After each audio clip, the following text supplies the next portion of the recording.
The reason you were happier as a kid is this.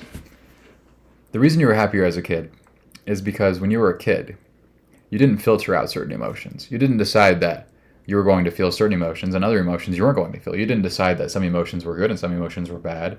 You didn't decide that certain thoughts were good and certain thoughts were bad. You didn't like do this whole like systematic processing of your feelings and thoughts to determine like which ones were okay to exist and which ones weren't. However, as you enter adolescence and enter adulthood, like you find that maybe your parents or your family or just the society, you'll find that it can it discourages the expression of certain emotions. Like maybe when you were a kid, your parents told you to stop crying or stop getting upset. So you became conditioned to think that getting upset or crying was a bad thing. And eventually, as you entered into adulthood, you have essentially cut out certain emotions and you just choose not to feel them, whether you realize it or not.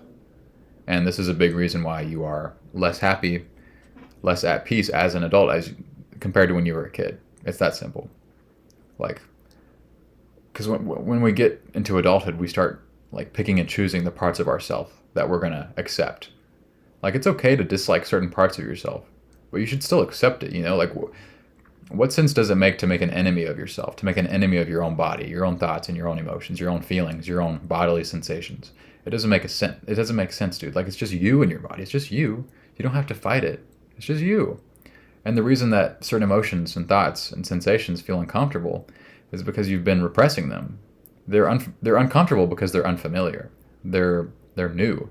And of course, like as you get older, you start experiencing new emotions because you have new experiences and your emotions get more complex. So you can either lean into this and choose to feel your complex emotions, or you can repress them, and that's how you become depressed. Repression of expression leads to depression. So the more that you pick and choose your emotions, the less at peace you're going to be as a person, the less relaxed you're going to feel. Like the goal shouldn't necessarily be to be happy. It should be to feel all of your emotions. And as a result of that, you're going to feel an overwhelming sense of peace and calm and relaxation, which is what you should be striving for, is to eventually like to feel all of your emotions, even if that means feeling unrelaxed, to feel stressed.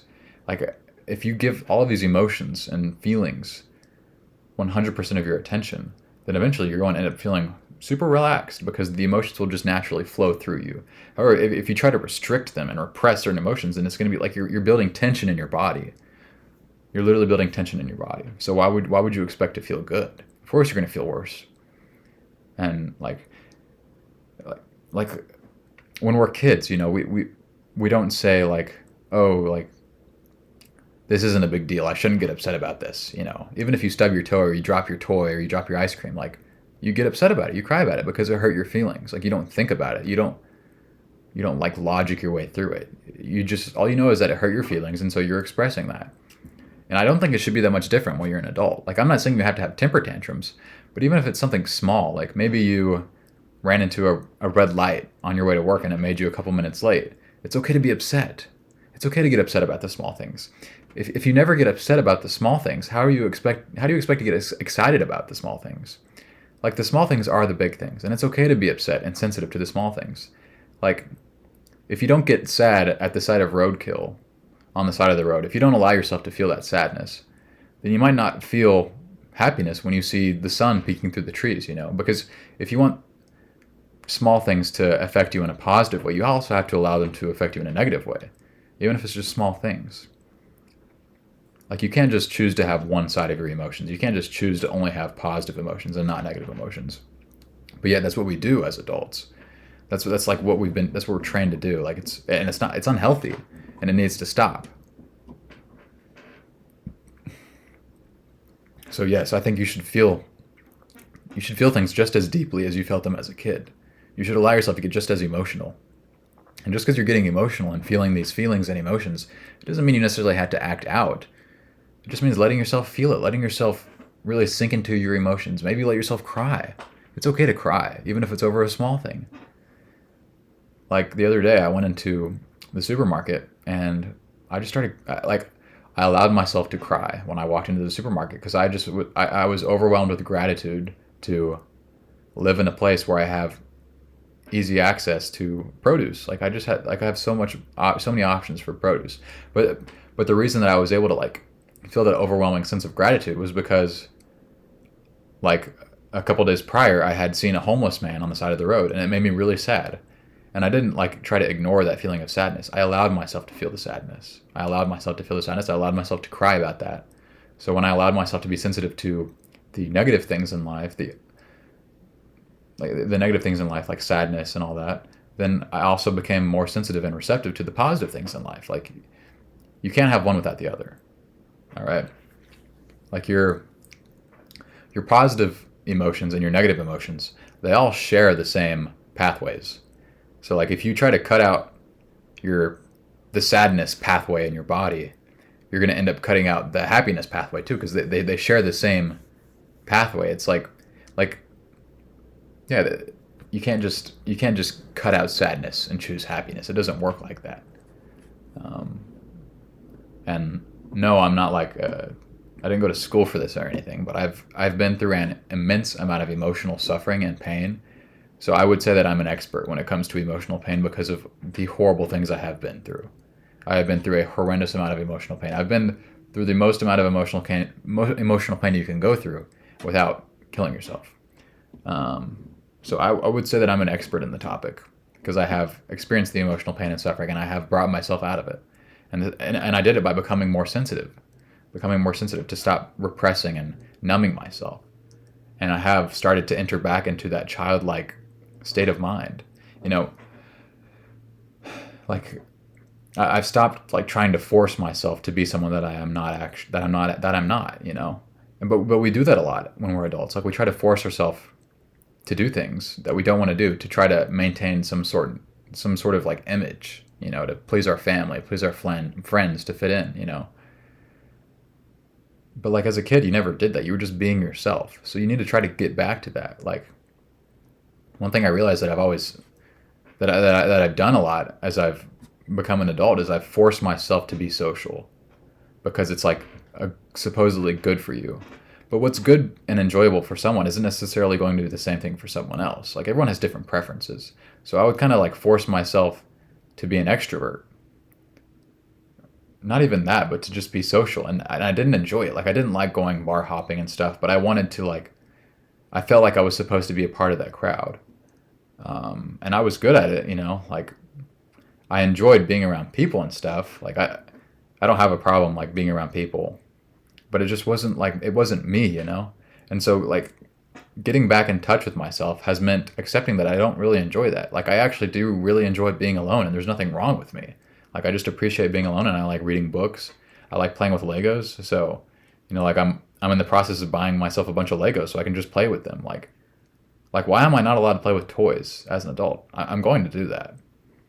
I can do that. You're allowed to do that, you know? Like there's no rules for this kind of thing. Like I don't know why we put rules on like what hobbies we're allowed to have and not have, like how we can act and not act. Like as long as you're not actively hurting someone else, like just be yourself, you know? Like if you want to wear pink and you're a guy, just wear pink. Like when you're a kid, you don't think about those things, you know? Like if you like maybe you were a little boy as a kid and you liked singing, you liked dancing, you can still like those things. Like don't try to deny that you like those things. You're going to become more miserable by trying to force yourself to be if you're trying to force yourself to be an accountant, but you really just like to dance, lean into that. Like you can't live a logical life and expect to be happy. But yet that's what a lot of people try to do. They try to live a logical life. They try to live like the life they're supposed to live. They're supposed to have this job. They're supposed to marry this person. They're supposed to be friends with these people. They're supposed to live in this house. They're supposed to have this car. They're supposed to start a family. They're supposed to have kids. Like they do these things because they're supposed to do them, but not actually because they want to. So you need to be doing things only because you like want to do them for the most part. And don't pick and choose your emotions. Like when you're a kid, you know, your emotions are pretty straightforward. It's like sadness and then happiness and then sadness, anger, poop my pants. But like as you get older, you have like a mix of emotions. You have sadness mixed with happiness, guilt mixed with shame, mixed with embarrassment. Like you get a mix of emotions happening all at once. So if you want to be healthy as you move into adulthood, You really need to allow yourself to feel all of these feelings that can feel confusing and that don't really have they don't really have a description. Like, allow yourself to feel uncomfortable, um, and then you'll start to go back to that state of childlike peace and innocence. Like, you'll like the sense of wonder about the world will come back to you, because like the problem is not necessarily with the world or your situation. The problem is with how you're dealing with your emotions, because your emotions are the lens through which you experience the world. So if you're not in touch with your emotions, you're not going to be having a good time, regardless of what your setting and surroundings are. You got to be completely in touch with how you're feeling if you actually want to enjoy where you're at. Like, if you're not in touch with your emotions, and like you're traveling to Bora Bora, you're going to Paris, you're going to Japan, like, you're still not going to enjoy those things because you're not in touch with yourself. You're not actually being yourself. You're not feeling your emotions. You're picking and choosing certain things. You're trying to be someone you're not. And I know that because I did all of those things. And it doesn't make you happy. Like, you can't like run away from yourself, like, no matter where you travel to or what mask you try to put on, everywhere you go, you're bringing your emotions with you. You're bringing your body with you. You're bringing your thoughts, feelings with you. So there's no matter what you do, you can't run from your emotions, or you're always going to land back at your emotional baseline. And your emotional baseline is going to be dependent on how in touch you are with your emotions, how often you let yourself feel your emotions, if you ignore your emotions or not. Like, you're ultimately, like, when the party's over, when everyone goes home, when work is done, when the weekend comes around, when your wife's on a work trip, when it's just you're going to come back to that emotional baseline, and all those things you've been avoiding are going to come back at some point, and you're going to get to choose: are you going to ignore your emotions, or are you going to feel them? So choose to be your childlike self and feel your emotions, no matter how scary they might be, no matter how unfamiliar or uncomfortable they are. Allow yourself to feel those thoughts and emotions and sensations, and you'll start to really figure out who you are, because your identity, who you are, is completely centered on your emotions. Like, how you feel about the world and yourself and your surroundings, that's who you are. So if you ignore your emotions, you're ignoring yourself. You're not really fully experiencing life. You have to allow yourself to feel anger, guilt, embarrassment, sadness, shame, pride. You have to allow yourself to feel all of those things, because all of those emotions are parts of you. That's who you are. Like, that's how you experience the world. So your experience is only going to get worse if you try to pick and choose the emotions you're going to have. You can't do that.